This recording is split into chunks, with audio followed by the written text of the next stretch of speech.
Imagine you're lost and someone tells you safety is 80 kilometers away. Without knowing which way to go, that number alone is useless. Looking at this map of Kampala, a distance of 80 kilometers creates a massive circle of possible destinations. That magnitude leaves you guessing in every direction. But if we add a specific heading, east towards Jinja, we eliminate the guesswork. We now have a precise route.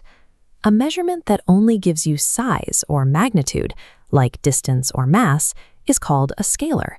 When you combine that magnitude with a precise direction, it becomes a vector. We use scalars to measure quantities like the liters of fuel in a tank. We need vectors to actually navigate the physical space around us.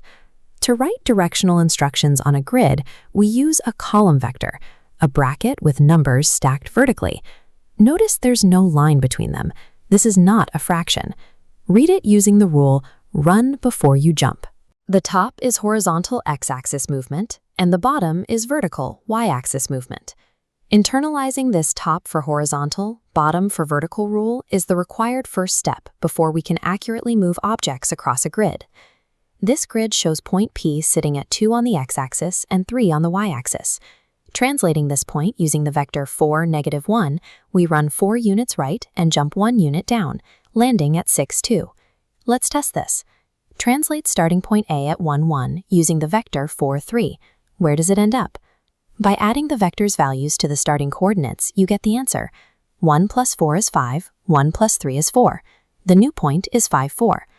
Translating a point physically on a graph is identical to basic addition. You just add the top number to your starting x and the bottom number to your starting y. We can scale this logic up to two-dimensional shapes, like this triangle mapped by points A, B, and C. To translate the entire shape, we apply our vector, 3, -2, to every corner. We slide point A 3 right and 2 down, then repeat for B and C. Connecting these new points reveals our newly translated shape. Because we applied the exact same vector to every vertex, the new triangle retains the exact dimensions and orientation as the original.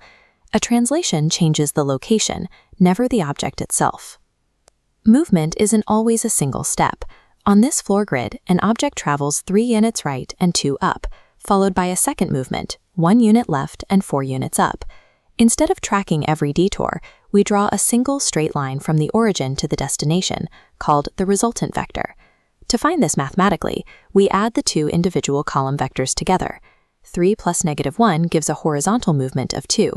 2 plus 4 gives a vertical movement of 6. You can collapse any winding sequence of translations into one clean resultant vector by adding up their respective horizontal and vertical values. This mathematical addition perfectly models real physical forces. On the left is a river flowing east, and on the right are grid ready to plot the physics of a swimmer trying to cross it. The river exerts a force pushing east, represented by the vector 2, 0. The swimmer pushes straight north relative to the water, represented by the vector 0, 3. These forces happen simultaneously.